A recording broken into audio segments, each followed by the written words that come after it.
ഇന്ന് ഞാൻ ഷെയർ ചെയ്യുന്നത് എൻ്റെ ന്യൂ ഫേവറേറ്റ് ഹെയർ മാസ്ക് എന്ന് പറയാം. ഇത് വളരെ വൈറലായിട്ട് പൊയ്ക്കൊണ്ടിരിക്കുന്ന ഒരു കൊറിയൻ ഹെയർ മാസ്കിൻ്റെ റിവ്യൂ ആണ്. ഇത് ഞാൻ ഇപ്പം എൻ്റെ മുടി കണ്ടോ ഒരുപാട് ഡ്രൈ ആയിട്ട് ഭയങ്കര ഡള്ളായിട്ട് കിടക്കുമായിരുന്നു. ഞാൻ അതിന് ശേഷം ജസ്റ്റ് ഈ ഒരു പ്രൊഡക്റ്റ് വെച്ച് മാത്രം മുടി കഴുകിയപ്പോൾ നല്ല രീതിയിൽ ആ ഒരു പഴയ കേൾ പാറ്റേണും ഒക്കെ കാണാനുണ്ട്. ഇത് ഞാൻ CG റൂട്ടീൻ ഒന്നും ഫോളോ ചെയ്യാണ്ട് തന്നെ എൻ്റെ മുടിയിൽ വന്ന മാറ്റമാണ്.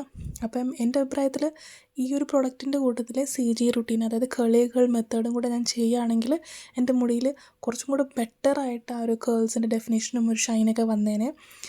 ഓൾറെഡി എൻ്റെ ഹെയർ നല്ല ഡാമേജ് ആയിട്ടിരിക്കുകയാണ്. Like I do hair colouring and all those things. അപ്പം മുടി നല്ലപോലെ തന്നെ പ്രത്യേകിച്ച് അറ്റമൊക്കെ നല്ലപോലെ ഡ്രൈ ആണ്. ആൻഡ് ഞാൻ CG റൂട്ടീനും കൂടെ ചെയ്യാത്തതുകൊണ്ട് മുടി എപ്പോഴും ഇങ്ങനെ കൈൻഡ് ഓഫ് ഒരു ഫ്രിസി നേച്ചറിലാണ് ഉള്ളത്. അപ്പോൾ ഞാൻ വിചാരിച്ചു ഈ ഒരു സിറം ഒന്ന് ട്രൈ ചെയ്ത് നോക്കാമെന്ന്. ഇതിൻ്റെ പേര് ലാഡോൾ ഫില്ലപ്പ് ഹെയർ സിറം എന്നാണെന്ന് തോന്നുന്നു. ഞാൻ അതിൻ്റെ ഡീറ്റെയിൽസ് ഞാനിവിടെ ടെക്സ്റ്റായിട്ട് വെക്കാം കേട്ടോ. അപ്പോൾ ഇത് 299 രൂപയ്ക്കാണ് ഞാൻ ആമസോണിൽ നിന്ന് വാങ്ങിച്ചത്. ഇതിൻ്റെ വളരെ കുറഞ്ഞ ക്വാണ്ടിറ്റിയിലാണ് ഇത് ഇത്രയും. ഇതിൻ്റെ വലിയ ബോട്ടിൽസ് അവൈലബിൾ ആണ്, പക്ഷേ അതിൻ്റെ വില അമ്മാതിരി അപ്പം കൂടുതലാവും. അപ്പോൾ ഞാൻ വെച്ചു ചെറിയ ബോട്ടിൽ ആദ്യം ഒന്ന് ട്രൈ ചെയ്ത് നോക്കാമെന്ന്.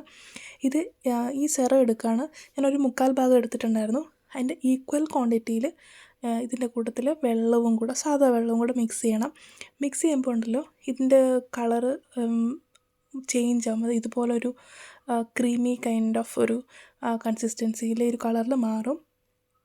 എന്നിട്ട് നന്നായിട്ട് മുടി ഷാംപൂ ചെയ്ത് കഴുകി ചെറിയ നനവുള്ള സമയത്ത് തന്നെ ആ മുടിയുടെ ലെങ്ത്തിൽ ഞാൻ നല്ലപോലെ തേച്ച് വെക്കുവാണ്. തേച്ച് വെച്ച് ഏകദേശം ഞാനൊരു 1/4 മണിക്കൂറിന് മേലെ ഇത് മുടിയിൽ വെച്ചിട്ടുണ്ടായിരുന്നു. വെച്ചപ്പോൾ തന്നെ ഉണ്ടല്ലോ മുടിയിലൊരു സ്ലിപ്പറിനെസ് ഒക്കെ വന്നു തുടങ്ങിയായിരുന്നു. അതായത് നമുക്ക് വാഷ് ചെയ്യുമ്പോൾ മുടി അധികം ജടക്ക് പിടിക്കാണ്ട് പെട്ടെന്ന് തന്നെ വാഷ് ചെയ്ത് മാറ്റാൻ പറ്റുന്നുണ്ടായിരുന്നു. ഡീറ്റാങ്കിളിങ് പ്രോസസ്സ് കുറച്ചും കൂടെ ഈസിയർ ആയിട്ടുണ്ടായിരുന്നു. അപ്പോൾ തന്നെ ഞാൻ വിചാരിച്ചിരുന്നു ഓക്കെ ഇത് നല്ലൊരു റിസൾട്ട് കാണുമെന്ന്. അപ്പോൾ ഞാൻ വിചാരിച്ചു CG റൂട്ടീനും കൂടെ ചെയ്തിട്ട് ഫൈനൽ റിസൾട്ട് കാണിക്കാമെന്ന്. പിന്നെ ഞാൻ വിചാരിച്ചു വേണ്ട, ഇതിൻ്റെ മാത്രം റിസൾട്ട് എങ്ങനെയുണ്ട് മുടിയിൽ, അതല്ലേ ഒരു പ്രോപ്പർ റിവ്യൂ ആവുന്നത്. അതുകൊണ്ട് ഞാൻ വിചാരിച്ചു let me use this product only, അല്ല വേറെ ഒന്നും തന്നെ മുടിയിൽ യൂസ് ചെയ്യാതെ എന്തുവാണ് റിസൾട്ട് നോക്കാം. ആൻഡ് ആഫ്റ്റർ ദാറ്റ് പിന്നെ ഞാൻ സ്ഥിരമായിട്ട് യൂസ് ചെയ്യുമ്പോൾ ഈ പ്രൊഡക്റ്റും അത് കഴിഞ്ഞിട്ട് CG റൂട്ടീനും കൂടെ ചെയ്യാമെന്നുള്ള രീതിയിലാണ് ഇപ്പോൾ ഞാൻ പ്ലാൻ ചെയ്തേക്കുന്നത്. And trust me when I saying this, ഞാൻ വേറെ ഒരു CG റൂട്ടീന് വേണ്ടിയിട്ടുള്ള ഒരു കേൾ ക്രീമോ അങ്ങനെ ഒന്നും തന്നെ യൂസ് ചെയ്തിട്ടില്ല. I didn't use any products regarding like CG routine. Still my curls were showing up. Like മുടിയിൽ നല്ല ഒരു എന്താ പറയുക, ആ കേൾസൊക്കെ തിരിച്ച് വന്നു തുടങ്ങിയിട്ടുണ്ട്. ജസ്റ്റ് ഈ ഒരു പ്രൊഡക്റ്റ് മാത്രമേ ഞാൻ യൂസ് ചെയ്തിട്ടുള്ളൂ. ഞാൻ ഫസ്റ്റ് ടൈമാണ് യൂസ് ചെയ്യുന്നതും. എനിക്ക് ഭയങ്കര ഇഷ്ടപ്പെട്ടു ഈ ഒരു മുടിയിലെ ആ ഒരു എഫക്റ്റ്.